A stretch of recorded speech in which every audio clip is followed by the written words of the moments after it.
8h45, on est en direct. Merci d'être dans Touche pas mon pote. Dans un instant, on reviendra sur Louis Boyard qui intègre la commission d'enquête de l'Assemblée nationale pour interroger Vincent Bolloré et moi-même. Il a fait un ramdam partout pour dire qu'il y était. On va revenir là-dessus dans un instant. Et apparemment, un petit jour et puis s'en va. On en reparlera dans un instant. On va reparler également dans un instant de Stéphane Plaza, placé en garde à vue pour violence conjugale. Toutes les informations. Vous verrez, on aura tout ça dans un instant, ce qui s'est passé, puisqu'apparemment il est encore en garde à vue. Hein. Oui. Gilles Verdez, vous verrez, on a les dernières informations là-dessus. Pour le moment, les chéris, je ne sais pas si vous avez vu, mais un Français gagne 88 millions à l'euro million et il est allé travailler le jour même. Auriez-vous fait la même chose? C'est fou ça. Ça c'est incroyable. Hein. Regardez, ce gars, c'est le buzz du jour, sachez-le. Sur les rideaux à la rédac, tout le monde s'est embrouillé à cause de ça. Je vous le dis, un Français a gagné près de 88 millions d'euros. Il a pris une décision que beaucoup ne comprennent pas. Il est allé travailler le jour même. Est-ce que vous auriez fait la même chose? Franchement, on en parle dans un instant. Regardez d'abord cette gagnante qui expliquait à qui elle cachait qu'elle avait gagné l'euro million. Regardez. Allô, ouais. Allô.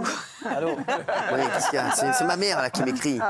Qu'est-ce qu'elle veut? Non mais jamais de la vie, moi j'aurais jamais fait la même chose. Moi je comprends sa démarche, il veut faire le mec qui veut garder les pieds sur terre, mais en vrai il va faire ça un jour, après il va arrêter de travailler. Là il a pris 5 ou 6 000 années de salaire d'un coup, c'est tellement démesuré par rapport à son travail. Je crois qu'en plus il aime sans plus son travail, c'est un travail un peu éprouvant physiquement. Il fait quoi? Il a un travail physique, je sais pas, ils ont pas précisé, mais c'est un travail qui l'éprouve physiquement. Il n'a pas dit pour rester discret. Il dit que c'est éprouvant physiquement, donc je pense que ça va durer une journée. Et après ça te déconnecte tellement une somme comme ça, j'ose même pas imaginer que tu ne peux pas retravailler normalement, ça va créer des jalousies, tu es dans une autre sphère, donc tu vas pas. Et puis même, il va pas s'emmerder à aller travailler pour un patron qui n'est pas. Vous êtes déconnecté, vous? Qu'est-ce que t'as? Pour savoir si vous êtes, par exemple, vous n'êtes pas déconnecté de la vraie vie. Vous allez être déconnecté des missions. Vous êtes allé au travail. Vous hésitez à vous rendre au travail. C'est pas moi qui ai gagné. C'est pas moi qui ai gagné les millions. Bande de mal que vous êtes. Qu'est-ce qu'il y a? Je dis rien. J'ai l'impression qu'il y a une cabale. Gilles Verdez. Moi, je participe pas à la cabale. Merci Gilles, heureusement que t'es là. Moi, je viens bosser parce que c'est vous. Et non, ça,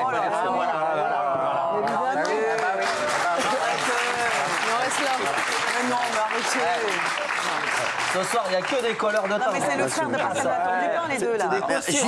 Gilles, j'aurais qu'une chose à te dire. Je t'aime. I love you, Gilles. Alors,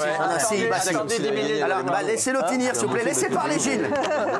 Laissez parler, Ça fait Gilles. l'amour du travail, c'est quelque chose que Raymond ne peut pas connaître. Ah ouais, comme ça et tout ça. Oui, c'est vrai. Mais non, mais toi, tu es ami avec le patron. C'est différent. Moi, c'est l'amour de travailler pour lui, de travailler avec lui.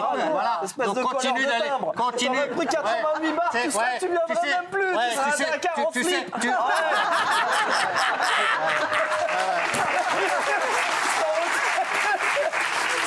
Chaque jour en train de renifler des noix de coco à la paille. Elle est magique. Qu'est-ce qu'il y a? Dakar en slip.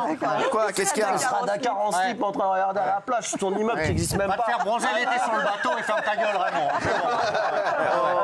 Qu'est-ce qu'il y a? 12 000 euros du mètre carré. Jamais tu viendrais, Gilles, 88 J'ai bars. fou, quoi. Mais je viendrai. Laisse-le finir. Mais je viendrai, Raymond. Quoi, tu viendrais? Non, pourquoi tu viens? Mais parce que c'est le travail. Moi, dans ma tête, c'est le travail. Ah ouais. C'est-à-dire que c'est important de T'as travailler. 88 millions d'euros. Ah, mais je viens le lendemain, bien sûr. Non, c'est vrai. Vous ne verrez pas la différence. On savait que t'étais con, mais à ce point-là. Mais non, mais... Vraiment, là, je n'avais pas donné la meilleure preuve. Hein. Franchement. C'est l'honnêteté par rapport à l'employeur et l'amour du travail. Voilà. Valérie Benahoum. Moi, mon père m'a toujours dit, quand tu commences quelque chose, tu le termines. La saison, elle n'est pas terminée. Moi, j'irai jusqu'en juin. Et je serai fidèle à vous jusqu'en juin. Et après, je vous dirai, écoute, Cyril, t'es gentil, je t'aime beaucoup, on va continuer à se parler. Mais bye bye. Ah bah. Bravo, Benaïm. Franchement, Gilles, Comme ami, on fait mieux. Exactement. Heureusement que t'es là, Gilles. Ami. Va écrire tes livres et laisse ta place. Ah, c'est vrai. C'est très moche que vient de dire Gilles. Ah oui, dis donc, c'est terrible. Mamie. Puisque ce soir, c'est un concours de suceurs, moi, je viendrai même bénévolement faire l'émission. Encore heureux, c'est à la 88. Non, mais même... Ben, vous me diriez, par exemple, que vous êtes un petit peu juste, financièrement parlant, en ce moment. Bon, je vous croirais pas, mais enfin, si vous me le disiez, ben, je viendrai, je ferai un effort. Bah si, je te le dis ici. Qu'est-ce qu'elle a, elle aussi, là. Alors, toi, tu viendrais pas, toi. Alors, toi, tu viendrais, Raymond. Pourquoi? Moi, je viens déjà, j'ai un autre travail. Gilles n'a pas de travail. S'il vient plus là, il n'y a plus d'argent.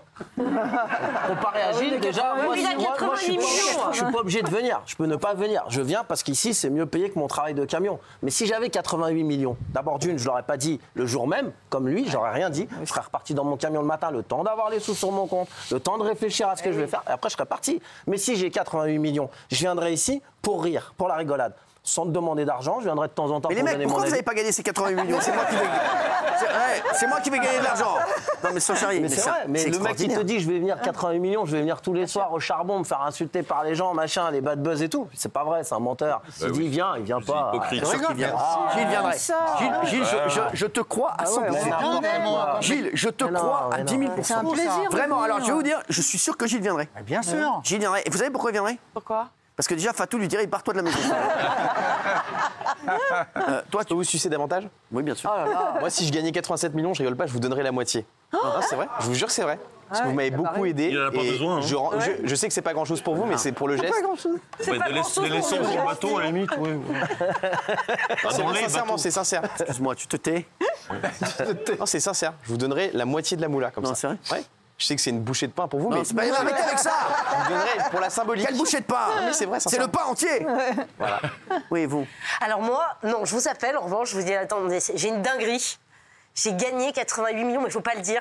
Je ne viens pas. Alors là, Et je vous demande des conseils pour investir. Parce que moi, j'y connais que dalle. Ah, je crois que. Ah ouais, quand même. Bah, le soir, t'inquiète C'est pas mal comme Bah, deal. c'est ce que je te dis. Viens-moi les 88 millions, on va voir ce qu'on va faire. Alors, j'ai une question parce qu'elle vient de dire quelque chose, Cyril. Parce qu'elle vient de dire quelque chose. Elle vous appelle pour vous dire j'ai gagné, c'est une dinguerie, j'ai gagné 88 millions. Je te le dis, tu le dis à personne. Vous ne le dites à personne? Ouais, alors là, je vous fais hyper confiance. Elle connaît. J'ai investi sur vous, vous avez dit en début me connais. d'émission. Hein. Elle est dans le 20h. Allô, Bénard? Dis-moi, Bénard, tu sais pas, il y a une dinguerie. Pascal Latour du Pain, elle a pris 88 bars. 88 bûches. Elle veut que j'aide à investir. Bien sûr, je vais lui faire une carambouille, je vais récupérer 50. Et vous feriez quoi si vous restez Allez, que c'est 88 bon. millions? Merci. Vous réduiriez la voilure un peu? Quoi, qu'est-ce Vous qu'il y a réduiriez la voilure si vous restez que 88 millions?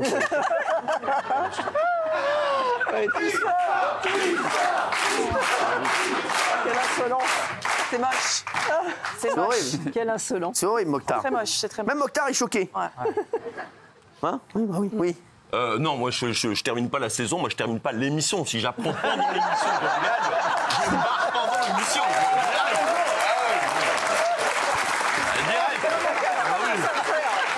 Et demain, je suis à Roissy, je pars aux Maldives avec ma meuf. Tu lui rachètes sa voiture, un mois, passe-moi ta bagnole, kiffer. faut que je me barre. Bah oui. Non, c'est vrai. En plus, j'ai un âge, il faut que j'en profite tout de suite. Terminer la saison, si je fais un AVC avant juin, je ne voudrais même pas profiter de ma... Ah oui, je vais en profiter dès maintenant. Ah, c'est vrai, t'as raison. J'avais 20 ans, c'est autre chose. Mais là, T'as raison. Tiens, Polska, si vous gagnez 88 millions, vous venez travailler quand même? Oui, je viens quand même. Pourquoi? Je viens quand même parce qu'en fait, je donne toute l'intégralité de la somme à des associations caritatives. Quel mytho. Mais quel mytho. Allez, barre-toi. Allez, dégage. Dégage, je suis mort. Allez, dégage. Par là-bas. Oh là là. Quand elle court, en plus, c'est insupportable. c'est horrible. C'est insupportable. On a toujours l'impression qu'elle va perdre son slop, là. C'est insupportable. Non, mais sans déconner, c'est insupportable. Qui court comme ça, comme si elle a perdu son slip? Non, mais sans déconner. C'est insupportable. Non, mais sans déconner. C'est marre. Bernard Montiel, vous n'avez jamais travaillé de votre vie, donc je ne vois pas pourquoi vous avez répondu à cette question. Non, mais franchement. Ça ne changera pas beaucoup, non. Moi, je continuerai encore un an parce que j'aime le métier que je fais. Et j'aurai. C'est quoi le métier? Rien. Donc, on aimerait bien savoir. J'aurai dans un an 68. Non. Là, 67 le mois prochain. Par contre, c'est vrai que 67 plus 1, ça fait 68. Ouais, Hein. oui, mais c'est-à-dire par là, je veux dire par là que je commence à réfléchir justement à vivre différemment. C'est vrai, comment, c'est-à-dire? Changer de vie à 68 ans, c'est déjà beaucoup. Ah ouais. Eh ouais. Alors, si j'ai ça, évidemment. Oui, mais t'en fais à 50. Mais c'est vrai, Oui, non, d'ailleurs. mais même, tu fais 50, mais il y a la machine. Bien sûr, aussi. t'inquiète pas. Et à 69, tu feras un tête à queue, non?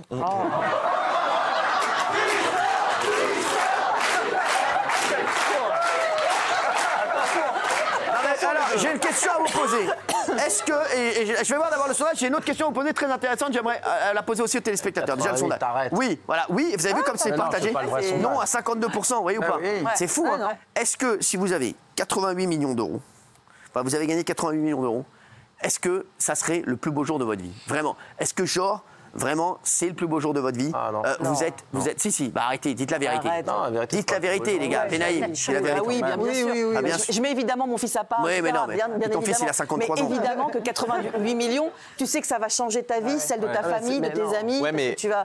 Non, mais c'est vrai. Évidemment que ça te bouleverse. Benaïm, c'est genre, est-ce que vous dites c'est un truc de fou?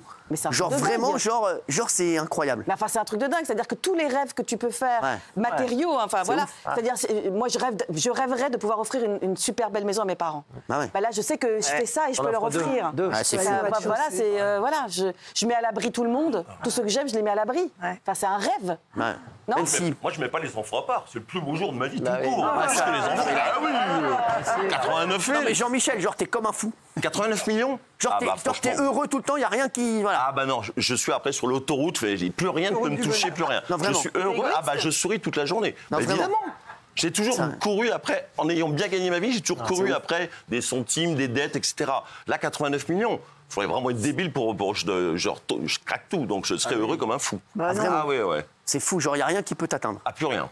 C'est où Gilles Verdel. Alors moi, je deviens dingue pendant quelques temps, mais après, je reprends ma petite existence. Non, mais genre, c'est plus beau jour. Dingue, c'est-à-dire dingue. Mais je pense que j'offre tout à tout le monde. Et j'arriverai pas à le garder. Les gens restent anonymes. Tu m'oublies pas. N'oublie pas les copains. Et les gens restent anonymes, et moi, j'aime partager. Donc je pense que je pourrais pas rester. T'inquiète pas, on restera pas anonymes. Non, je le crierai sur les toits, évidemment. Non, mais ça change une vie. Non, moi, ce serait pas le plus beau jour de ma vie. Parce que mais c'est quoi le plus beau jour de ta vie alors? Bah déjà, il y a quand t'as perdu une couille. Non, mais franchement, le plus beau jour de ta vie, c'est l'émotion. C'est pas de l'argent que tu l'as pas. Mais c'est de l'émotion. C'est une émotion que tu gagnes. C'est de l'adrénaline dedans. Bien sûr. C'est pas le plus beau jour. En revanche, avec 88 millions, je vais faire en sorte qu'il y ait des beaux jours dans ma vie qui vont arriver. Ça, je peux te le garantir. Tu joues sur les mots. Non, parce que les plus beaux jours de ma vie, c'est pas quand j'aurai le chèque. C'est le premier de tes plus beaux jours. Mais non, ce sera pas le plus beau jour de ma vie. Ce sera un truc bien. Maintenant, il faudra en faire quelque chose pour que mes jours sois heureux. Des plus beaux jours de ma vie, j'en ai eu avec mes enfants, j'en ai eu avec mes potes, mes meilleurs amis, j'en ai eu avec lui, des plus beaux jours de ma vie. Je ne l'ai pas dit, mais il a fait des trucs pour moi, c'est les plus beaux jours de ma vie. Et ça sera gravé à vie, plus que si tu me donnes un chèque de 88. Non, c'est vrai. Bah, la tête de ma mère, c'est vrai. J'ai fait des trucs avec toi, tu ne le sais pas, mais c'est des plus beaux jours de ma vie. Oui. Le chèque, tu vas me le donner 88 bars. Est-ce que je peux voir, je crois savoir, le Pee-wee dans le jardin? Le Pee-wee dans le jardin. La petite moto? La petite Pee-wee dans le jardin. Non, c'est quoi, sans le dire? Il y a eu plein de trucs, je veux pas dire aux gens, mais il y a eu des trucs incroyables. Il y a eu des trucs on sait, c'est passé dans le complément d'enquête. Il y a eu des jours sur un bateau, c'était pas écrit comme ça. Où je dis au skipper, par contre, les 2 scooters des mers, je les veux tous les matins là, si vous pouvez me les mettre. Ça sert à rien de me demander si je veux en faire. Je veux en faire. Tous les matins. Ne me demandez pas ce que je veux au petit-déj. C'est des trucs matériels. Mais là, ça, c'est un chèque. Moi, j'ai pas fait le débile tous les matins à aller faire du scooter de mer. Qu'est-ce que tu fais à faire pendant des heures? Parce que c'est des kiffs de vie. Ça, c'est des kiffs de vie. 88 millions, tu me les donnes, je vais dire c'est bien. Maintenant, faut en faire quelque chose. Il préfère faire en fait du scooter des mers avec mon scooter des mers qu'avec le sien. Non mais c'est ça en fait. Il y a eu des souvenirs incroyables. L'idée de partager. Oui, mais nous, on connaît pas de milliardaires, donc nous, on s'en. Ah oui, c'est insupportable.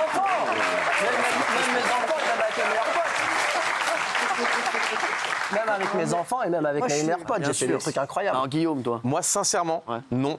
Parce que je pense que, en fait, en apparence, bien sûr, c'est super, etc. Mais je pense que ça vous bousille votre vie. Si vous avez un salaire, imagine, vous gagnez 2 000 euros par. Attends, tu gagnes 2 000 euros par mois. Tout le monde va le savoir. Tu vas te faire dépouiller par tous tes amis. Tu vas arrêter de travailler parce que ça n'a plus de sens. Le mec, il voit tout en noir. Tout en noir. Désolé. Moi, je connais des gens qui ont gagné à l'euro million. J'ai déjà rencontré des gens qui ont gagné 30 millions d'euros. Et voilà, enfin, je parle pas d'eux particulièrement, mais je sais que ça change tout dans votre vie du jour au lendemain. Si tu peux pas, en fait, t'arrêtes de travailler parce que ça n'a plus de sens, mais peut-être que t'as encore envie d'aller travailler, sauf que tu peux pas parce que tout le monde est jaloux. Un autre travail. Dans la vie sentimentale, ça bousille ta vie sentimentale parce que du jour au lendemain, tu peux, c'est ce que disent. Elle n'est jamais bien sûr que si, mais bien sûr que si. Donc en vrai. Qu'est-ce que tu es en train de dire sur ta vie sentimentale? Pourquoi?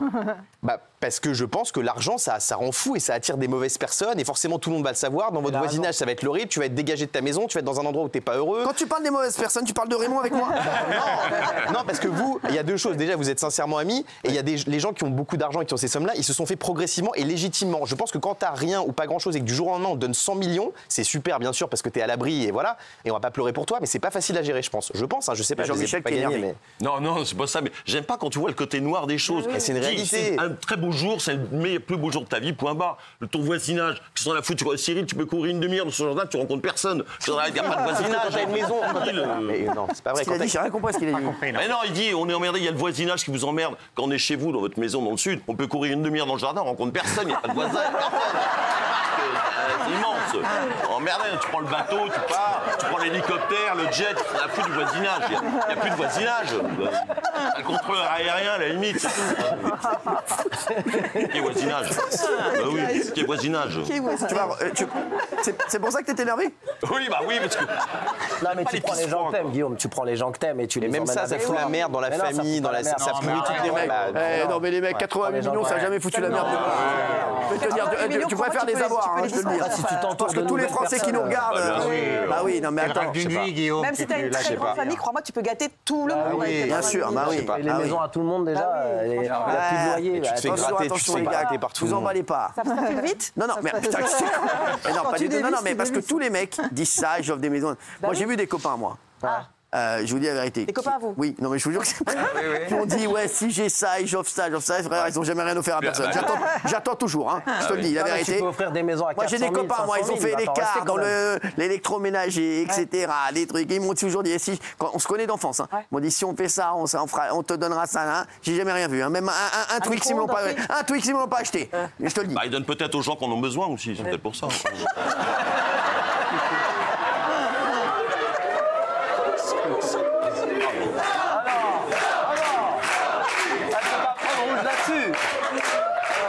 Il peut pas prendre un rouge là-dessus. C'est un connard. De la VAR, Jean-Mi. C'est un connard.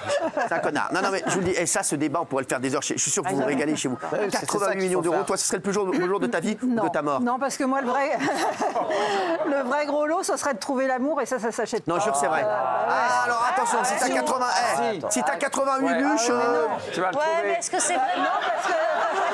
Tiens, on va demander. Jean-Michel, est-ce qu'avec 88 millions, est-ce que tu tombes amoureux d'elle? Vendu tout de suite.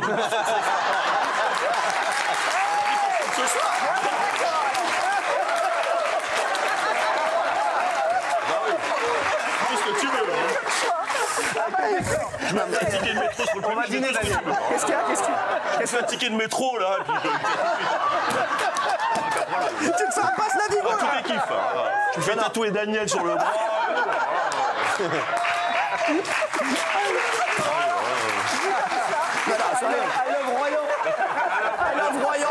Non, mais quoi? Tu tomberas amoureux d'elle pour 80. Si elle pèse 88 millions. Honnêtement, oui, je pense. Franchement, je jure que c'est vrai. Bah oui. Alors, parce que déjà, avec 89 millions, elle va changer parce qu'elle va s'habiller autrement. Elle est pas gagnée. Ah oui. Elle va aller chez le coiffeur tous les jours. Elle va changer. Elle est déjà très belle. Elle est très belle déjà. Mais avec 89 millions, on peut faire d'autres choses encore.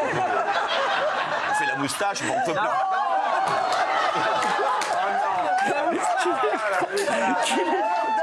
Qu'il est con, mais qu'il est bête. Sur le corps. Daniel, qui. Non, mais sans rigoler. Non, mais c'est vrai que c'est fou. Le fait que ça fait peur ce que vous dites. Ton débat, il est ouf. Ça fait peur ce que vous dites. Valérie Benaïm, si demain. Je gagne 88 millions d'euros, pourrait tomber amoureuse de moi. Bah, c'est-à-dire que. Le gars, c'est pas énorme. Il manque combien?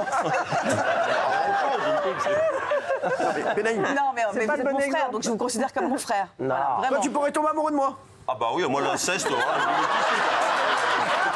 Ah oui, je pourrais. On va se faire la moustache. Il faut quand même me faire un peu la cour quand même. Je suis pas non plus de bas étage.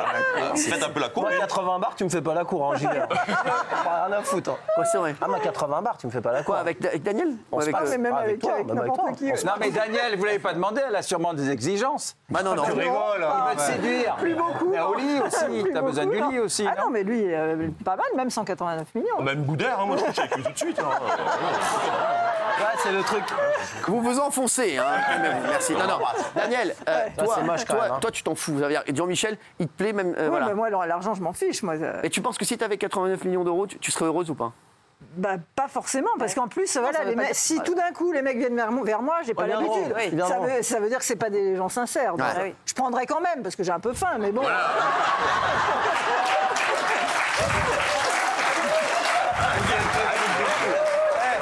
Ton débat, c'est un débat de malade.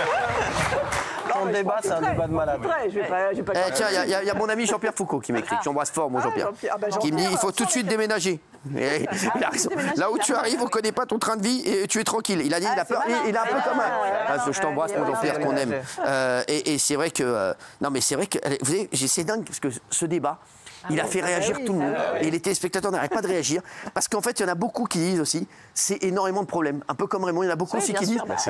Comme Guillaume, en fait. Et moi, après, j'ai jamais gagné ces sommes-là, mais j'ai eu un peu de sous. J'ai dépensé, vous le savez, j'ai dépensé beaucoup. Et j'ai eu beaucoup plus d'emmerdes quand j'étais comme ça. Et beaucoup plus de gens malveillants qui me tournaient autour que maintenant. Bien sûr. Donc oui, t'as des trucs. Je te l'ai dit. Mais bien sûr, vous l'avez dit. Je le dis. Mais bien sûr. Je vous jure que c'est vrai parce que je l'ai vu, Guillaume, et je le dis à 20h ci. Et Guillaume, je l'aime, mais vraiment, j'ai un amour pour lui. Il le sait, c'est vraiment, je le considère vraiment comme mon petit frère. Mais vraiment. Merci. Et parfois, je l'ai vu un jour, et j'ai pas voulu te faire chier. T'aimes ou pas? Non, mais en vrai, vous auriez dû. Après, c'est pas grave, mais j'aurais aimé que quelqu'un me le dise. Et je te jure, j'ai pas voulu te faire chier, mais j'ai vu des trucs, des gens autour. Exactement. Et je lui ai dit. Ah, je me rappelle de quoi, oui. Je te jure, tu te rappelles ou pas? Ouais, je te l'avais dit. Et je t'ai dit. Pour les bonnes raisons. J'ai dit, je trouve que tu. Fais attention à ton argent, mais j'ai pas voulu faire le lourd parce que ça fait toujours lourd. Ouais. Mais je lui ai dit 2-3 trucs, mais c'est vrai que j'ai pas voulu t'alerter, mais je vous jure que c'est vrai. Il faut faire attention parce que, bien sûr, c'est quand même, il vaut mieux les avoir que ne pas les avoir. Bien sûr. Si on gagne au loto 88 millions d'euros, bien sûr. Mais il y a beaucoup de gens aussi qui disent on peut avoir des problèmes. Et Guillaume, il n'a pas gagné 88 millions d'euros. Guillaume. Mais on dit souvent l'argent, ça fait péter les plombs à celui qui en a, oui, mais surtout aux gens autour et aux gens qui gravitent autour de vous. Et en fait, il y a tellement des gens qui passent leur temps à pomper financièrement, financièrement les gens. Donne les coordonnées à Raymond quand même. On est obligé de tomber dedans, mais bien sûr. Et moi, ça m'a. Tu t'es rendu compte qu'il y avait des profiteurs autour de toi? Bah bien sûr, il y en avait plein. Mais je te dis la vérité, moi ça m'a rendu fou. Et je le dis aux téléspectateurs, ça m'a rendu fou. Tous les gens que t'invites, on les a vus. Je te jure. Est-ce que tu m'as déjà vu inviter quelqu'un, à part des potes? Ouais, c'est vrai. Je le dis la vérité, des gens du métier qui l'invitaient, qui rinçaient, parce que comme ça, il est kiffé. Les mecs, c'est même pas lui qui les invitait. Les mecs s'incrustaient, ils suivaient Guillaume partout. C'était insupportable. Vrai, non mais je te dis la vérité. Et c'est vrai qu'il y avait des parasites. Vous savez quoi, des parasites? Ils sont plus là. Et pardon, mais les filles aussi. Il y a des filles et des garçons sans doute. C'est pas sexy ce que je dis, mais qui sont là que pour l'oseille et que pour ça et que pour vous pomper votre oseille. Et voilà. Et moi, par exemple, ça m'a détruit ma relation de 13 ans, quoi. Ça m'a détruit. Donc en fait, on a beau dire oui, c'est sympa, t'as une belle voiture, tu t'habilles chez chez Saint-Laurent, chez machin. Enfin, en attendant, ta vie c'est de la merde, vraiment. Et c'est sincère. Et aujourd'hui, je suis bien plus heureux comme ça que quand je gagnais 10 fois, 20, 30 fois plus, quoi. Et encore, tu as construit, toi, financièrement, petit à petit. Oui. Là, les gagnants. Et j'imagine pas avec 100 millions ce que c'est, encore une fois. Mais tu as eu beaucoup de profiteurs. Mais bien sûr, je me suis fait dépouiller. Vraiment. Des trucs, mais n'importe quoi. Bien sûr, des gens, des filles qui me faisaient payer des hôtels pour leurs copines. Non, mais en fait, à un moment, et encore une fois, je ne parle pas de ces sommes-là, mais vous arrivez à un truc où 1000 euros, c'est plus rien, ou 10 000 euros, c'est pas grand-chose. Et vous vous rendez pas compte. Wow. Et un jour, les impôts vous appellent, et là, vous vous rendez compte. Mais et les gens sont sans vergogne, quoi. C'est bien sûr. On se fait taxer. Et vous, Cyril, comment vous vous protégez? Parce que alors moi, bizarrement, personne ne me demande rien. Je sais pas si c'est parce que je suis un bonbon. Charmant. Non mais c'est vrai, vous par rapport à votre niveau c'est vrai, d'exposition et aussi de business, et voilà, c'est un secret pour personne. Je trouve que vous êtes, franchement, vous êtes déjà très accessible. Je connais plein de mecs qui n'ont pas un quart de ce que vous avez, un dixième, qui ont pété les plombs. Je trouve que vous restez accessible et ça doit être très dur parce que moi j'ai vécu ça à une bien moindre échelle et moi j'ai pété les plombs. Donc il a un instant, lui, je vais vous raconter une anecdote où moi je fais confiance aux gens et je pars du principe tant que le gars m'a pas baisé la gueule, je lui parle et je lui fais confiance. Après, s'il me fait un coup de crash, je lui fais pas. Et une fois, je voulais ramener un gars chez lui. Il m'a dit, lui, j'en veux pas chez moi. J'ai dit, bah, pourquoi? Il me dit, non, lui, j'en veux pas chez moi, c'est comme ça, j'en veux pas chez moi. Je dis, mais non, mais il n'y a rien, t'inquiète pas, c'est un ami. Non, j'en veux pas chez moi. Tu te démerdes, tu fais ce que tu veux, j'en veux pas chez moi. Et 3-4 mois après, il avait raison, parce que ce gars-là, il a fait une entourloupe à un pote à moi et à moi avec. Et lui, il l'avait vu, je sais pas pourquoi, l'instant. Il connaissait pas le gars et il lui a dit, j'en veux pas chez moi. Je sens pas ce mec-là. Donc c'est peut-être pour ça aussi, quand tu dis comment il fait lui, mais je pense qu'il a un instinct, lui, de voir qui est là pour toi, en fait. Qui est là pour... lequel est venu pour jouer au paddle, lequel est venu pour gratter dans le frigo, lequel est venu pour plein de trucs. Guillaume, il dit oui tout le temps, mais Cyril, il n'a pas de problème à dire non. Parce que c'est un bonbon. T'es con, non, mais c'est vrai. Non, voilà, Raymond, je kiffe. Raymond, je l'adore parce que j'aime passer des moments avec lui. C'est plus moi qui veux passer des moments avec lui. Parce que j'adore. Et Guillaume, pareil. Guillaume, tu nous manques à chaque fois. ouais, à un moment, Guillaume, on l'a perdu.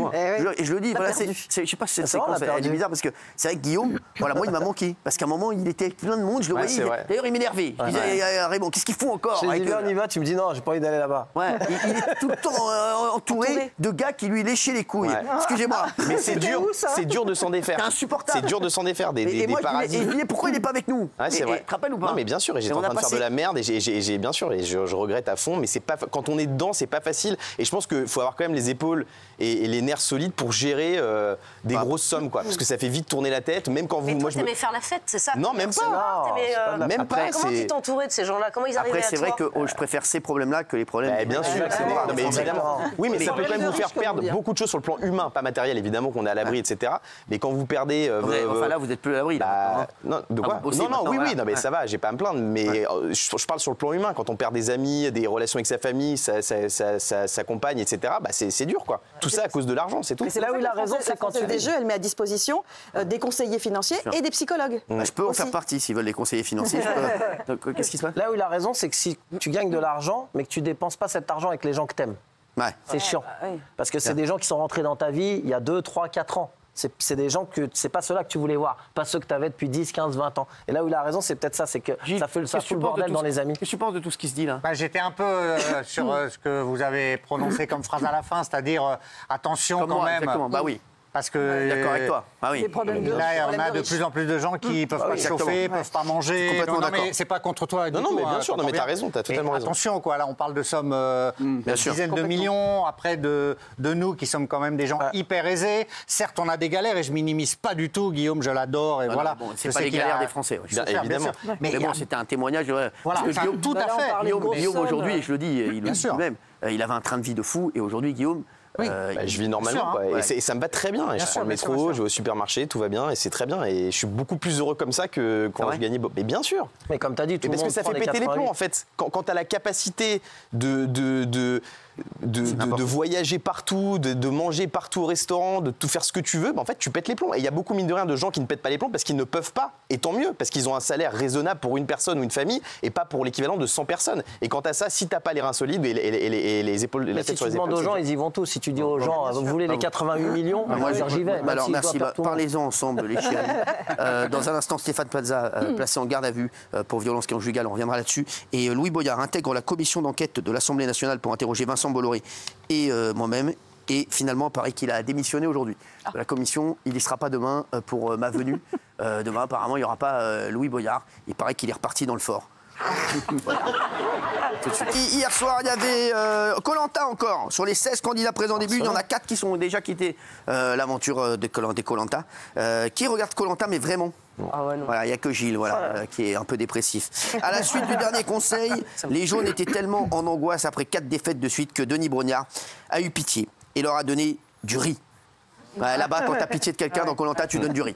Voilà. Alors, ils étaient soulagés, sauf que quand ça veut pas, ça veut pas. Regardez. Voilà qu'une pluie diluvienne s'abat sur le camp. Impossible de cuire du riz. On cherche des solutions pour maintenir le feu, pour qu'on puisse manger. Au moins qu'on mange le riz. Donc là, c'est chaud, là. Rien de facile, On est maudits. Le seul jour où on peut manger du riz, il pleut à... En revient, on a du riz, mais par contre, on galère avec le feu. Donc le riz, par le manger cru, ça va être compliqué.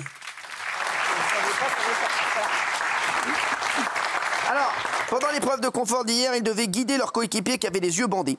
Et les mecs des jaunes, en fait, c'était les pires GPS du monde. La meuf, elle était tellement du père, elle est arrivée n'importe où, mais pas sur Koh-Lanta. Vous allez pouvoir repartir tranquillement sur votre camp avec le symbole de l'immunité. Bravo!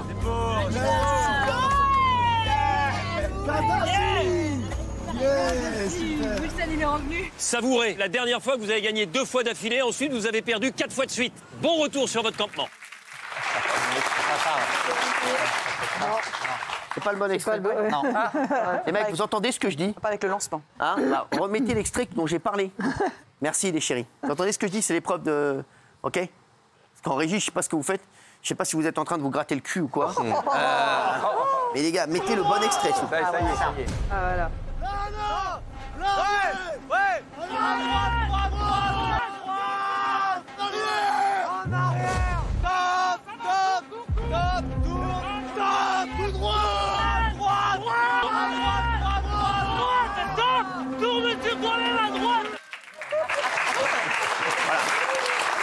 vous jure.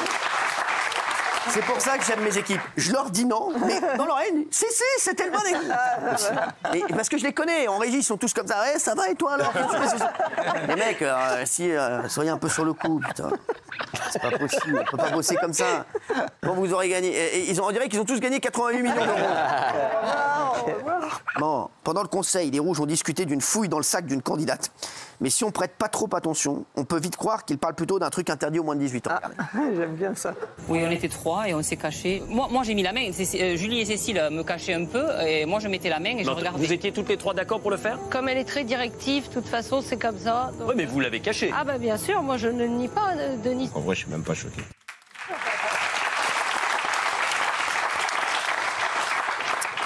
Alors on l'a vu, Émilie n'a pas vraiment réussi à être claire pendant le conseil, mais par contre au niveau des votes, ses coéquipiers, on peut dire qu'ils ont été clairs avec elle. Regardez. Émilie, Émilie, Émilie, Émilie, Émilie, Émilie, Émilie, Émilie. Émilie, les aventuriers de la tribu rouge ont décidé de vous éliminer et leur sentence est irrévocable. Je vous ai pas trahi, donc je suis un peu déçue, mais c'est comme ça. Ça veut dire qu'on n'a pas eu confiance en ce que j'ai dit et je peux pas lutter contre ça, quoi. Il y a un truc qu'on apprend par contre, c'est que homme ou femme, voiture ou camion, dès qu'on est dernier à un volant, on insulte tout ce qui bouge. On vous a fait une petite compile de celle des règles de la route. Regarde. Là, j'ai juste envie d'en tuer un ou deux, tu vois, parce que voilà, quand tu vois ça, ça te met les nerfs. C'est des connards ici. Putain de merde! J'ai pas vu le... Et bouge ta caisse, putain, bouge ta caisse. Non, lui, c'est où il dégage sa bagnole ou je l'emplâtre, en fait. Non, mais attends, par contre, regarde où tu vas, garçon. Ne m'esquente pas mon camion, parce que je descends, mais c'est esquente, en fait. Mais dis pas merci non plus! Alors... il y a parmi les camionneuses aussi Béa qui a un caractère bien trempé. Quand on lui siphonne le réservoir à Béa, eh ben, on dirait que ça l'agace un chouïa.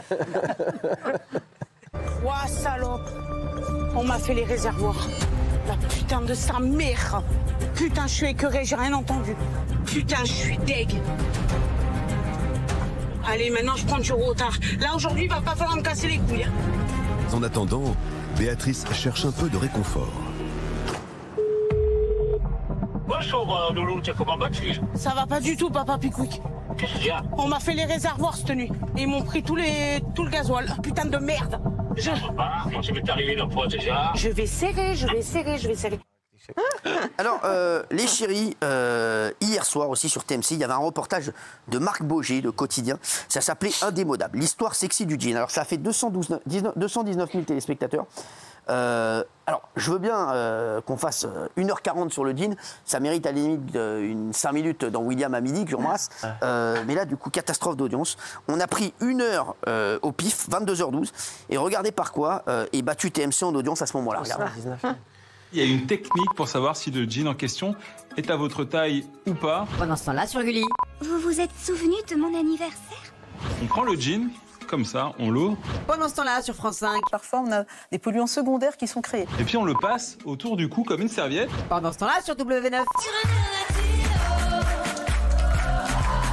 Qui derrière les deux pans se touchent sans se chevaucher.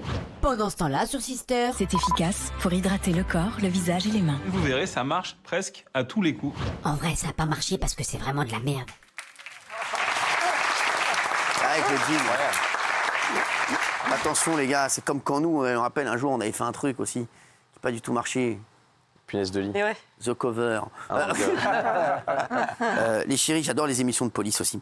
Et je sais que vous adorez quand on fait les débriefs des émissions de police. Alors, ce qui est bien, c'est qu'il y en a environ 27 par jour. Alors, j'en ai sélectionné quelques extraits. J'ai remarqué un truc, c'est que peu importe où la police est, ils disent tout le temps dans le reportage que c'est une fois la nuit tombée qu'il se passe des trucs dans la ville. Regardez.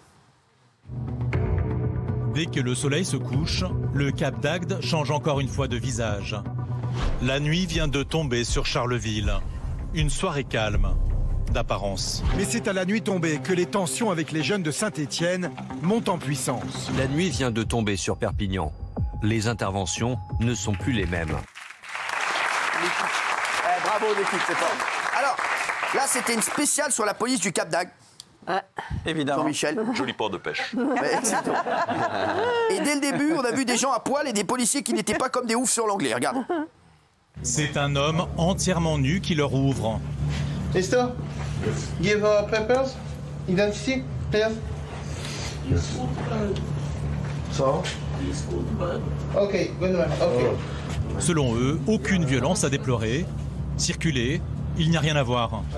Qu'est-ce qu'il est possible de faire là tout de suite? Rien du tout, parce que de toute façon, il n'y a pas de dépôt de plainte. Comme elle l'a dit, he's a good man. It's okay. Donc, bon. Alors, dans le prochain extrait, un gars vient de se faire malheureusement racketter, tabasser, mais un policier lui vient en aide. Alors, je ne sais pas comment il s'appelle le policier, mais c'est pas Jean-Michel Empathie, hein, regardez. Il n'en revient pas d'avoir été agressé par un groupe de jeunes, sans aucune raison. Vous me tapez. Ça arrive, monsieur. Écoutez, après, si on les attrape, il y a des chances, parce que vous savez, il faudra aller déposer plainte ensuite. C'est vrai que bon, voilà, non, c'est sympa, c'est sympa. On a aussi vu un mec hyper premier degré sur sa serviette de plage et sa bouée. C'est l'embrouille la plus éclatée de l'histoire, regardez. On rentre dans les jardins des gens, ils tapent des serviettes, des bouées, des trucs. C'est pas moi, monsieur. Mais venez, en face de nous, vous pouvez me regarder, moi j'ai rien fait, monsieur. Vous avez pas honte, c'est des familles qui sont là avec des enfants, vous allez leur piquer les serviettes, vous avez pas honte? Et pourquoi vous n'êtes pas quand il y a quelqu'un devant? Il n'y a pas de bonhomme, frère. Ouais, tu pars en courant. Voilà, c'est une embrouille de serviettes. On a aussi assisté à l'alerte enlèvement, la plus courte des alertes enlèvement. Regardez.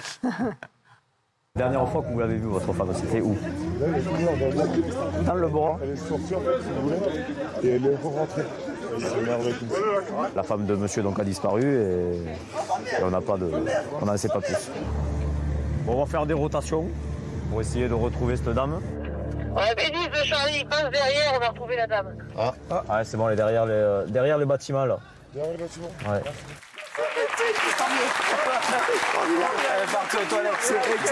C'est extraordinaire ça. Alors, enfin l'histoire la plus folle. La police est appelée pour une rixe, une bagarre, un échauffouré. Ils interpellent le suspect et la suite appartient à l'histoire. À moins d'une centaine de mètres de là, une rixe vient d'éclater. Les policiers sont sur les lieux en moins d'une minute. On revient là, voilà. Ah, ils l'ont démonté, c'est ça. À un moment, il s'est pris une balayette, il s'est retrouvé par terre. Personne n'a osé lui mâcher la mâchoire, mais il aurait dû. Les policiers l'interpellent dans la seconde.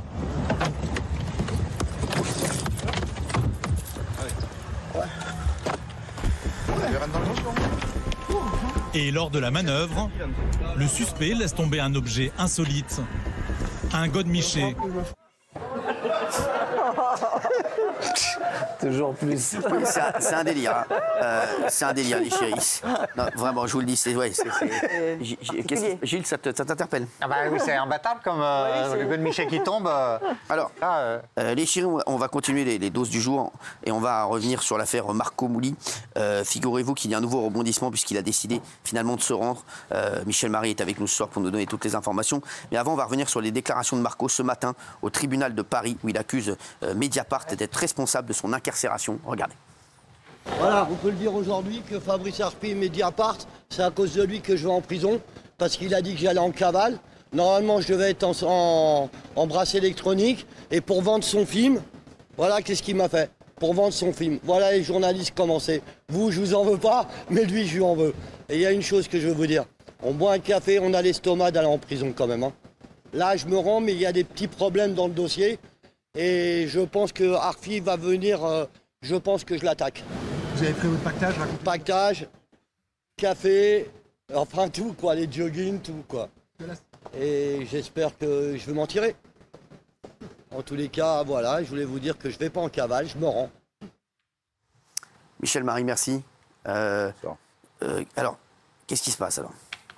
Il se passe que Marc Mouli a fait des déclarations, sans doute sous le coup de la colère à Mediapart, quand on lui a révoqué finalement son sursis probatoire.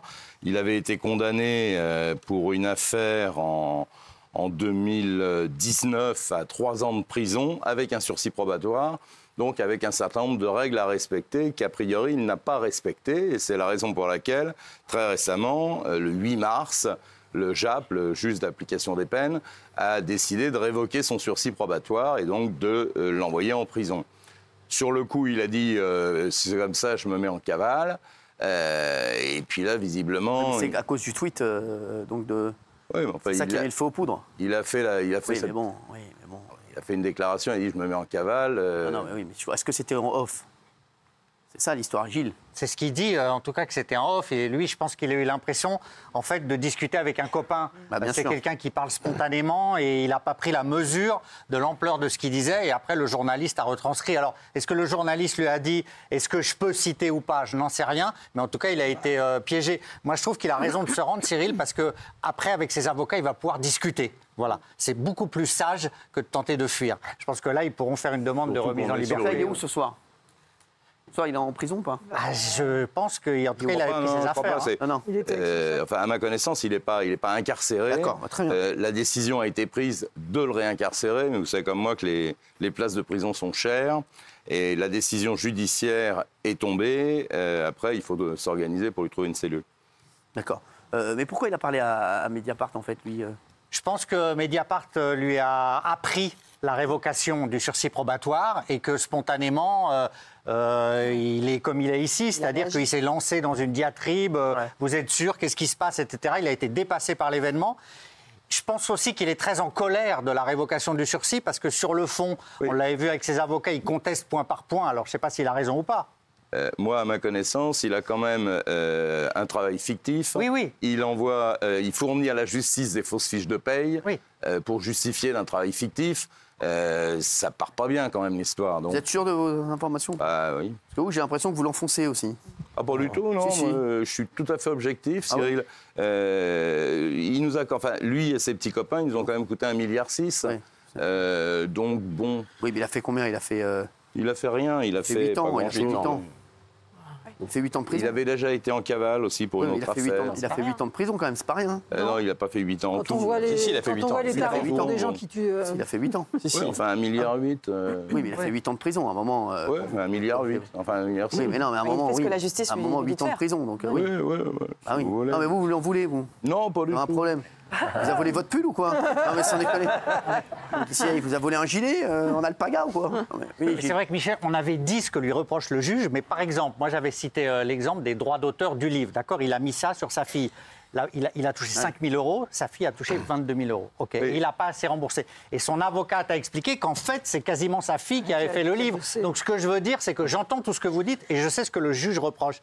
Mais lui et ses avocats ont une version antagoniste. Oui, tout à fait. Et puis, je voulais dire quand même qu'il a 11 millions d'impayés. Oui. Mais lui, dès qu'il parle, c'est...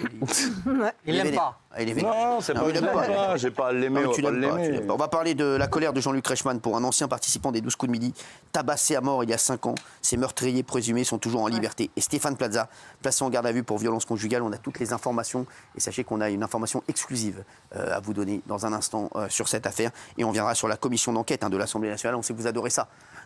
Oui, c'est pas mal. À tout de suite. C'est pas mal.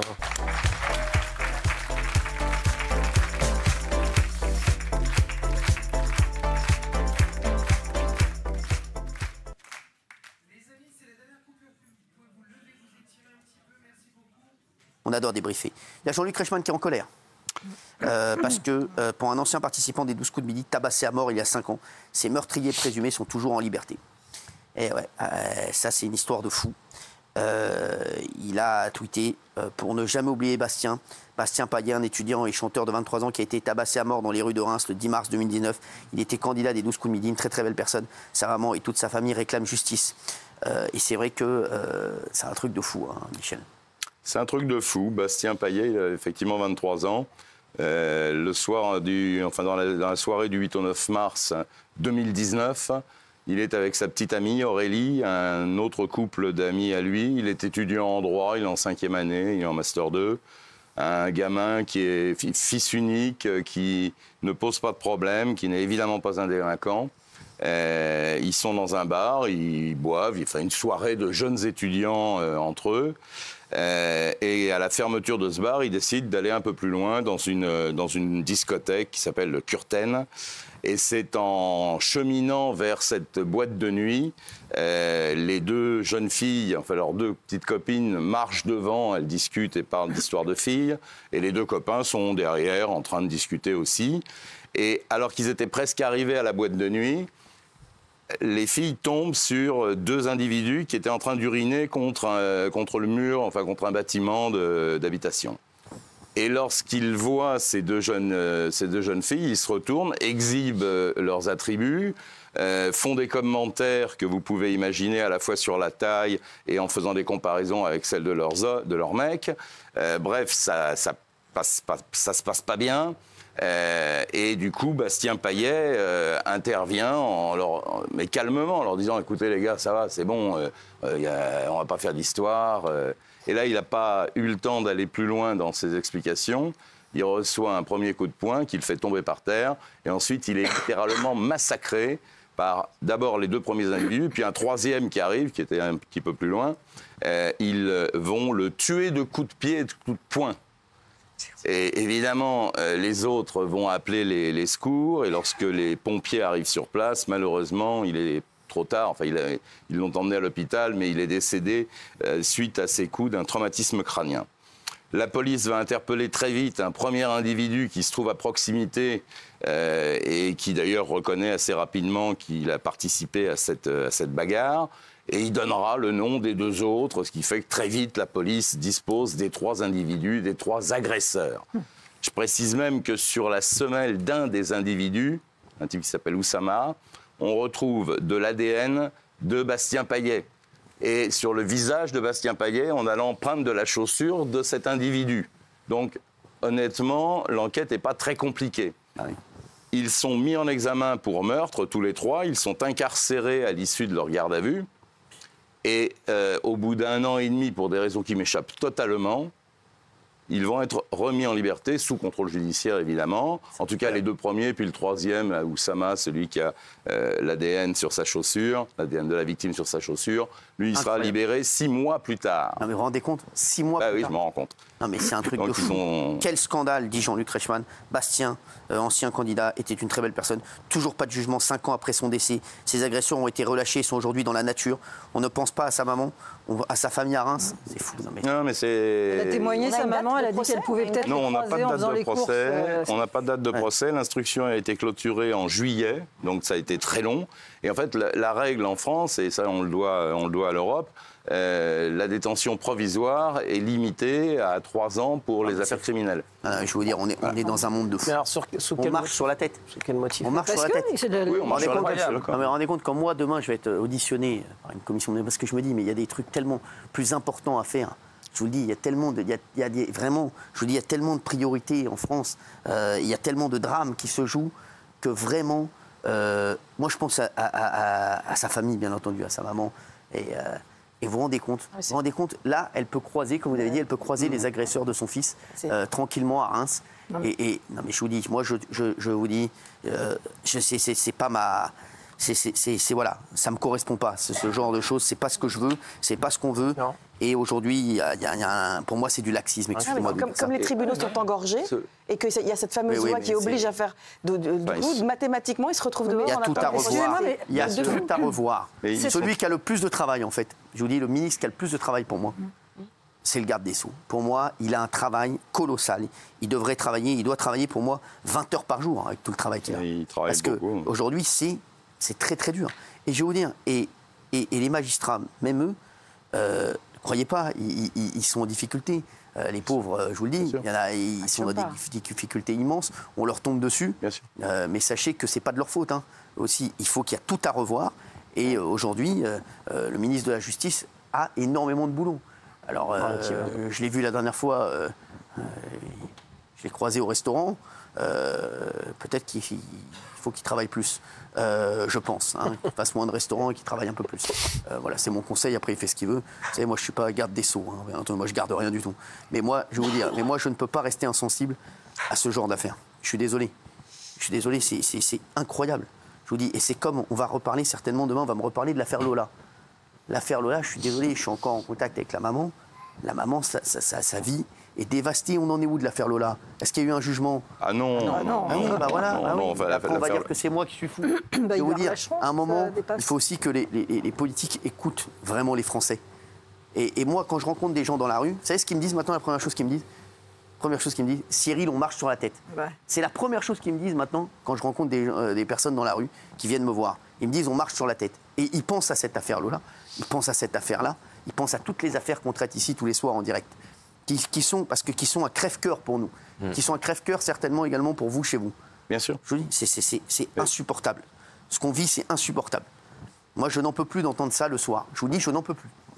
Franchement, c'est inadmissible. Et donc, ces gars-là, moi, je me mets à la place de la maman, je vous dis, et je vous dis, mais après, on nous dit, oui, il ne faut pas faire ci, il ne faut pas faire ça. C'est ce que va dire Raymond. Raymond, il va dire, vous imaginez si c'est le frère de Raymond, ou le cousin de Raymond, ou mais les mecs, on pète un câble. On pète un câble. Aujourd'hui, les Français pètent un câble. Je vous le dis, les Français, aujourd'hui, ils n'en peuvent plus. Ils en peuvent plus. Et je les comprends, mais tellement. Je vous le dis, je les comprends tellement. Et quand je vois des donneurs de leçons qui leur disent ce qu'il faut faire, qui leur disent qu'il ne faut pas faire, qui leur disent qu'il faut faire ci, il ne faut pas voter pour ci, il ne faut pas voter pour ça, il ne faut pas écouter celui-ci, il ne faut pas écouter celui-là. Alors qu'aujourd'hui, il y a beaucoup de choses qui ne vont pas. Je vous dis la vérité, pour moi, c'est inadmissible. Voilà. On va parler de Stéphane Plaza, qui est accusé par 3 de ses ex-compagnes de violences physiques et psychologiques. Il a été entendu par la police en audition libre aujourd'hui. Il est rentré à 14h, hein, c'est ça? Alors, il est rentré hier à 14h en audition libre, convoqué au siège de la police judiciaire. Puis, évidemment, les choses se sont compliquées en cours de route, puisque de l'audition libre, il a été placé sous le régime de la garde à vue. Garde à vue qui est en train de se prolonger, puisque de 14h à 24h, ça faisait 14h aujourd'hui. Et donc, comme il est 21h et qu'il n'est toujours pas sorti, c'est qu'il est en prolongation de sa garde à vue. Ça, c'est le premier point. En fait, ce qu'on lui reproche, l'histoire couvait depuis quelques semaines, quelques mois. 3 de ses ex-compagnes se seraient plaintes de violences conjugales et de violences psychologiques. Sur les 3, 2 déposent plainte. Elles ont été entendues les 13 et 23 octobre dernier, donc où elles ont déposé plainte et confirmé avoir été victimes de violences de la part de Stéphane Plaza. Lui conteste farouchement les faits avant même qu'il soit placé en garde à vue. Aujourd'hui encore, je crois qu'il continue à contester les faits qu'on lui reproche. Alors, il a dit, façon d'enquêteur, il y a 2 plaignantes, il a nié avoir été violent. Il a également maintenu qu'il était la cible d'une opération de vengeance de la part d'ex-compagnes. Au sujet de la blessure à la main infligée à l'une de ses compagnes, il a plaidé la thèse de l'accident. Et hier, Stéphane Plaza a posté sur Insta. Ce moment éphémère ne sera bientôt qu'un lointain souvenir. Si on peut mettre la photo, s'il vous plaît, merci. Vous pouvez vous réveiller, merci. Pour la première fois, je vais enfin pouvoir m'exprimer, merci. Sachez que chaque tempête est éprouvante, certaines plus longues que d'autres, mais j'ai appris que le soleil finit toujours par se lever. Je me suis efforcé de voler, telle une petite fée au-dessus d'un fossé, et puis j'ai mis en pause mes ailes. Bon, après, voilà, il a écrit « Je vous aime, merci pour votre soutien ». Pour finir, il a également partagé une story. Faites attention avec les rumeurs. Tu peux détester des innocents et aimer des hypocrites. Prends ton temps et de bien vérifier. Aujourd'hui, ça en est où? Alors, ça en est, donc il est en garde à vue. Et a priori, il y a un bruit qui court, avec beaucoup d'insistance, qu'il va être déféré.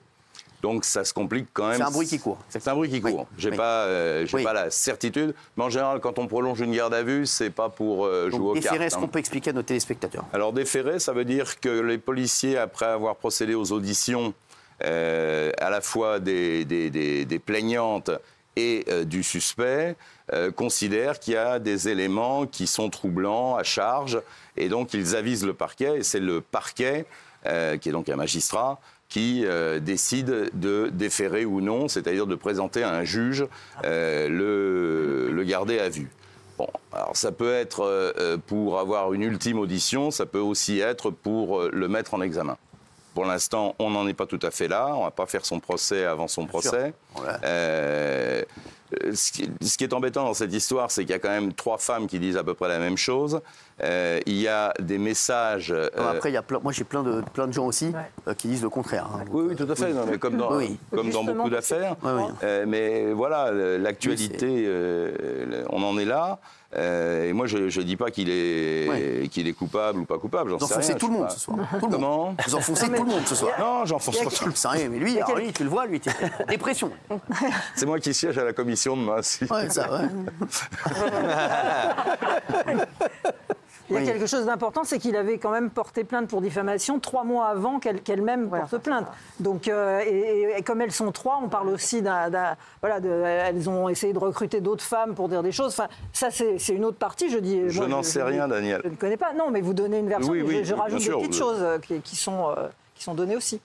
Tout à fait, mais par exemple, sur la plaignante qui a les doigts cassés, il y a des témoins qui ont vu cette jeune femme arriver avec des attelles à la main.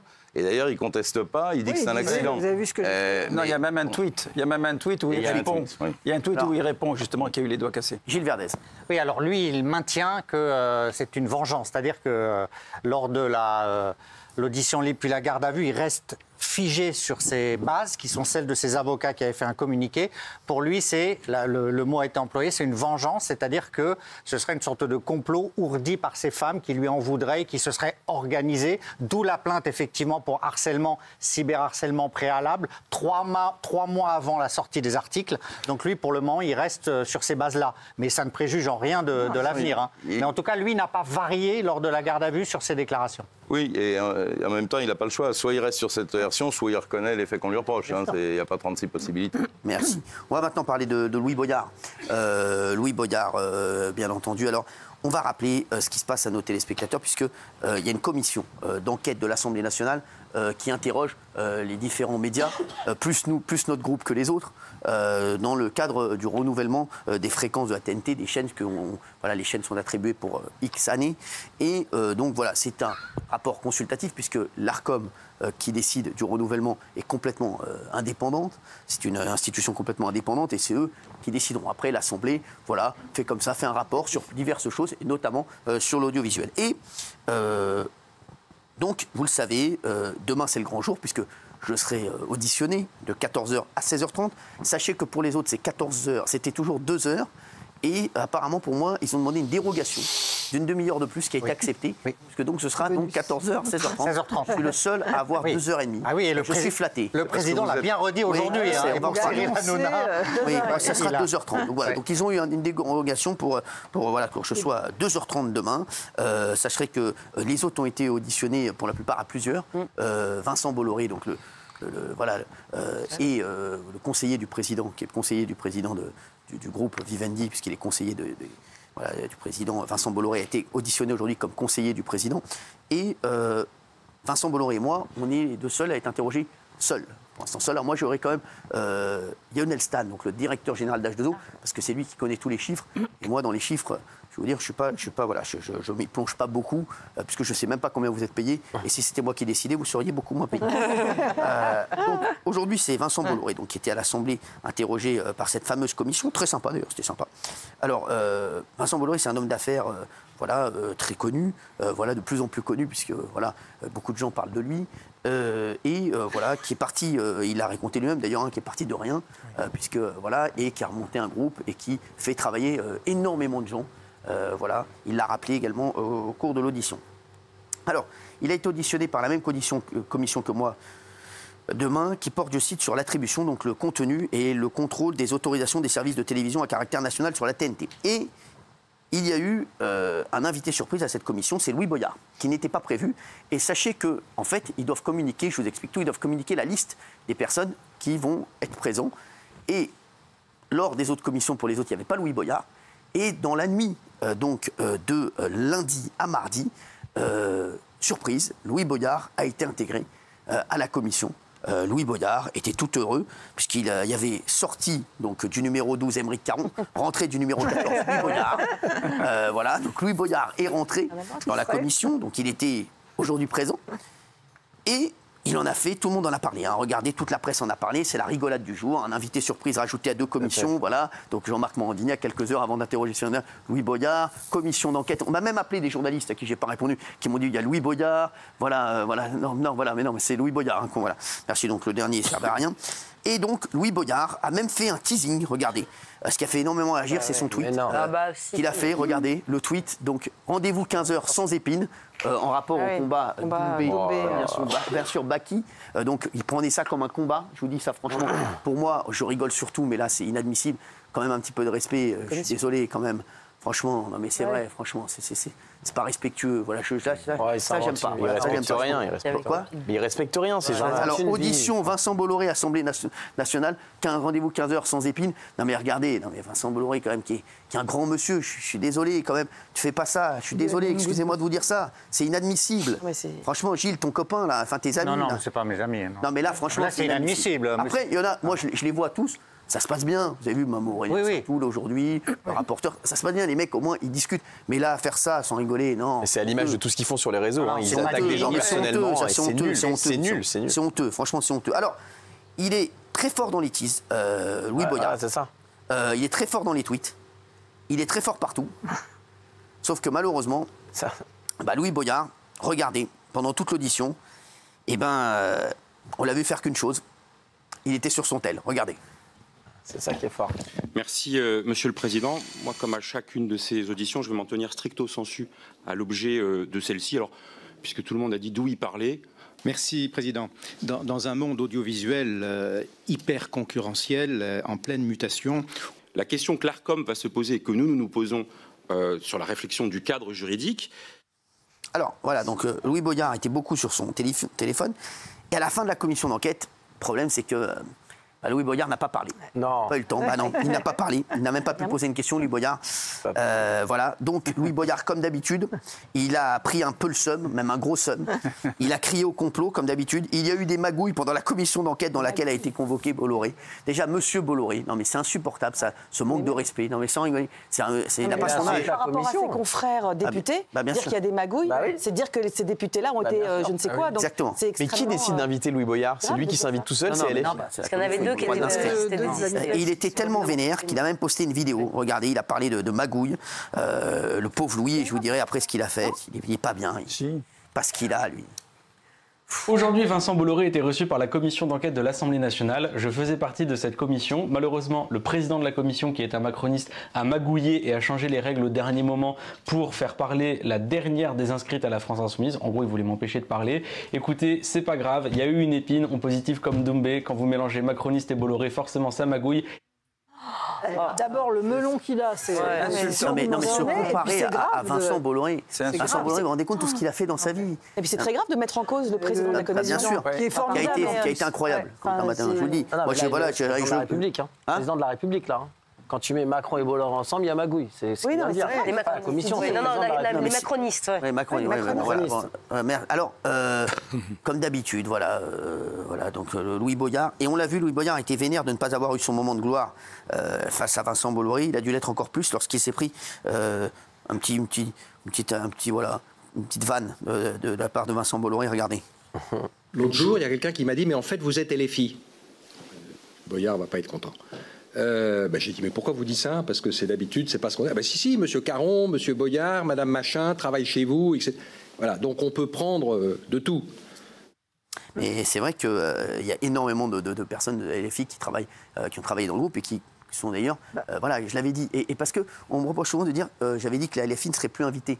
Mais c'est eux qui ont. C'est Jean-Luc Mélenchon qui a dit qu'ils ne viendraient plus. Donc j'ai dit, s'ils ne veulent plus venir, ils ne seront plus invités chez nous. Alors, Gilles Verdès, qu'est-ce que tu penses de ça? Parce qu'on va revenir maintenant sur les extraits. Moi, je pense que Louis Boyard, là, il est indigne, et je pèse mes mots.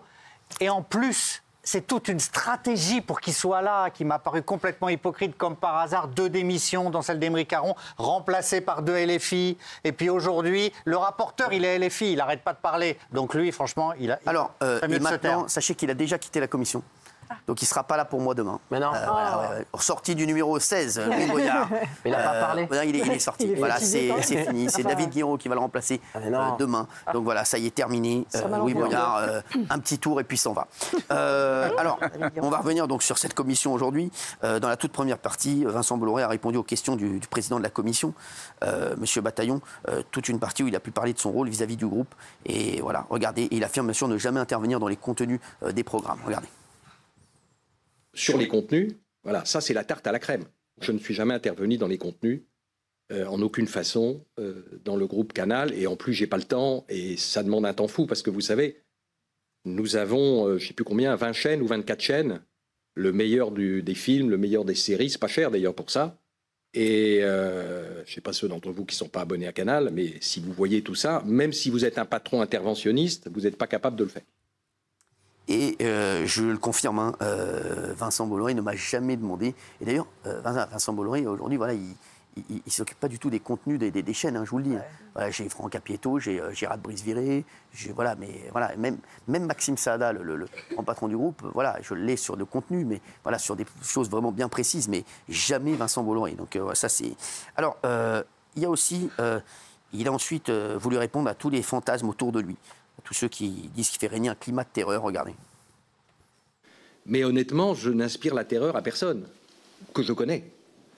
J'inspire la terreur à des gens qui ne m'ont jamais vu et qui écoutent ce qui est raconté dans un certain nombre de petites lettres et qui disent c'est un type épouvantable, il fait des choses horribles, etc. C'est ça, cette histoire de terreur. C'est une histoire de réputation. Mais non, je suis plutôt très gentil, plutôt rigolard, plutôt affable. Je me méfie des blagues que je dis. C'est vrai, et je le confirme, en plus c'est vrai, je vous jure que c'est incroyable, c'est comme moi, il y a plein de gens voilà, qui étaient déçus du complément d'enquête, qui s'imaginaient plein de choses, et je vais vous dire, et il y a une excellente ambiance, en tout cas, moi je parle pour moi, en tout cas au sein de mes équipes, et plein de gens s'imaginent plein de choses, et je peux vous dire qu'il y a tous les gens qui travaillent avec moi depuis des années, et tous les techniciens qui sont là, je pense sont très contents d'être avec moi, même toi. Hein. non, mais c'est vrai qu'il y a un nombre de fantasmes. Je me suis dit un jour, il faudrait qu'il y ait un sondage qu'ils aillent voir vraiment les techniciens sur les plateaux, qu'ils aillent voir les caméramans, qu'ils aillent voir les personnes sur le plateau, etc., hein, les assistants plateau, les gens de la Sécu, etc., et qui leur demandent vraiment comment est tel ou tel animateur. Et vraiment, je vous dis, moi, je suis très heureux et on n'a jamais eu de problème avec personne ici. Mais c'est vrai qu'il y a énormément de fantasmes. Un député LFI, alors on a ensuite accusé Vincent Bolloré de faire la promotion du christianisme à l'antenne. Il a tenu à rappeler qu'il respectait toutes les religions. Et je rappelle aussi que c'est Vincent Bolloré, et c'est sur Direct 8 qu'ils avaient lancé une émission où il y avait un rabbin, un imam, un prêtre. C'était une émission incroyable d'ailleurs, que les gens adoraient. Regardez. Sur les histoires de religion et autres, je vous rappelle qu'on avait créé les Enfants d'Abraham avec les 3 religions. J'ai beaucoup d'amis musulmans avec qui je vis en paix et en fraternité. Mais figurez-vous que le commandeur des croyants descendant du prophète, Mohamed V, à la fin du milieu des années 50, en France, ne savait pas où aller. Et il a habité dans notre propriété de Garches-Vaucresson. C'est pas parce que je suis chrétien que je ne peux pas parler des autres religions. Et au contraire, je pense qu'on vit en paix, qu'on peut vivre en paix, qu'on doit vivre en paix, que c'est essentiel de vivre en paix. Exactement. Alors, il a également parlé, il y a Laurent Jacobelli qui il a eu la parole, député, et qui a d'ailleurs beaucoup travaillé en télévision, il connaît bien le domaine. Et regardez, il a eu l'impression d'assister au procès de Vincent Bolloré lors de la commission. Il n'a pas hésité à le dire devant tout le monde. Regardez. C'était bon. Un peu surpris par cette audition. J'ai plus l'impression d'être, je dois le dire, à un procès d'une personne. Avez-vous noté un impact de ces attaques qui sont dirigées contre vous et votre groupe? Ça, c'est sûr que ça ne fait pas plaisir. Après, il y a une habitude d'être paratonnerre. Et ça sert. Donc, en effet, je trouve tout ça triste. Je pense que les disputes... les petites guéguerres ne sont pas extraordinairement utiles. Il a également parlé, bien entendu, de C8. On lui a parlé brièvement, d'ailleurs, de C8. Vincent Bolloré, voilà, il a d'abord rappelé à juste titre que TPMP était un espace de liberté et qu'on recevait tout le monde ici. Regardez. Pourquoi est-ce que CNews est un succès? Voilà, parce que CNews raconte la vérité, reçoit tout le monde. Enfin, en tout cas, tous ceux qui veulent y aller. Et C8 marche parce que là aussi, il y a un espace de liberté. Je crois que vous recevez Cyril Hanouna demain. Vous vous demanderez pourquoi Cyril Hanouna fait plus de 2 millions de personnes tous les soirs, jeunes, qui viennent le regarder. Voilà, ils ont envie de regarder ça. Alors, est-ce qu'il y a de l'idéologie là-dedans ou chez Cyril Hanouna? Je ne suis pas sûr. Je crois qu'il y a une liberté, une joie. Vous savez, les gens rentrent souvent fatigués. La vie en France aujourd'hui est peut-être moins facile que ce qu'elle était avant. Et je crois que les gens sont contents d'allumer la télé. C'est quand même une atteinte à la liberté de la presse manifeste, cette histoire. Enfin, franchement, ça fait peur, quoi. Je vous sens angoissé. Non, c'est vrai. Non, c'est vrai. Voilà. Oui, je trouve que c'est. Non, c'est vrai. Une attaque directe à la liberté de la presse. Il a ensuite évoqué, ils ont évoqué les sanctions de l'Arcom et les critiques qui ne sont pas très justifiées, souvent. Voilà. Regardez, il a cité un bon exemple. Il y a cette histoire de Hanouna qui a fait beaucoup parler avec le refuge. où il y avait un pauvre garçon qui était dans la rue parce qu'il y avait une blague, évidemment, à la Cyril Hanouna, et qu'il y avait un pauvre garçon, ses parents l'avaient reconnu, et le refuge l'avait reçu, il était au bord du suicide, c'était affreux, et là, tout le monde a dit c'est épouvantable. Et puis, heureusement, Cyril Hanouna a porté plainte, il y a eu une enquête de police, on s'est aperçu que c'était pas vrai. Et le directeur du refuge, d'ailleurs, a dit, je crois, hein, c'est quelque chose que j'ai inventé. Alors, c'est vrai, ça c'est une histoire encore, histoire vraie. D'ailleurs, il a été démis de ses fonctions, hein. Le président du refuge. Après, je rappelle que le refuge, on a été les premiers à les idées, hein, puisque c'est nous qui avons donné tout le mobilier au refuge, à cette association. Mais ça, c'est vrai que personne n'en a parlé. Et on lui a reposé la question sur moi. Il nous a reposé une autre question. Regardez, il a fait pratiquement la même réponse. Regardez. Écoutez, jusqu'à présent, vous avez remarqué que oui, en dépit d'amendes, en dépit de problèmes, Cyril Hanouna est toujours dans les chaînes. Et je vais vous dire, vous l'avez entendu, tout le monde a envie de le garder. Donc Cyril Hanouna, voilà, c'est son succès qu'il protège. Cyril Hanouna, plus de 2 millions tous les soirs. Il faut vous demander pourquoi Cyril Hanouna fait plus de 2 millions tous les soirs. Avec des sujets qui sont voilà, les sujets de tout le monde, la vérité de la vie en France. C'est comme ça. Et en fin de... merci en tout cas. Et en fin de... Et je suis très heureux d'être dans le groupe. Hein, vous le savez, voilà, je ne quitterai jamais le groupe, à part si le groupe me quitte, bien entendu. Il y a quelque chose de magique, c'est qu'en plus de m'interroger beaucoup plus longtemps que tous les autres, ils vont changer les règles aussi demain, rien que pour moi. Regardez, non, c'est les règles qui changent. C'est une Coupe du Monde. C'est ce qu'a dit le président, regardez. Pour demain, nous aurons également une limite à 2h30 et je proposerai en amont à l'ensemble des groupes politiques de nous faire passer dans la liste des prises de parole leur ordre de priorité des différents membres de chaque groupe. Et c'est cet ordre de priorité qui sera pris en compte demain lors des temps de parole de chaque groupe politique avec une durée également de 2h30. Voilà, donc merci Quentin Bataillon. Donc je serai demain à 14h là-bas jusqu'à 16h30 et bien sûr grand débrief demain soir dans l'émission. Merci à tous. Tout de suite c'est Magellan et Mongeville en même temps. La guerre. À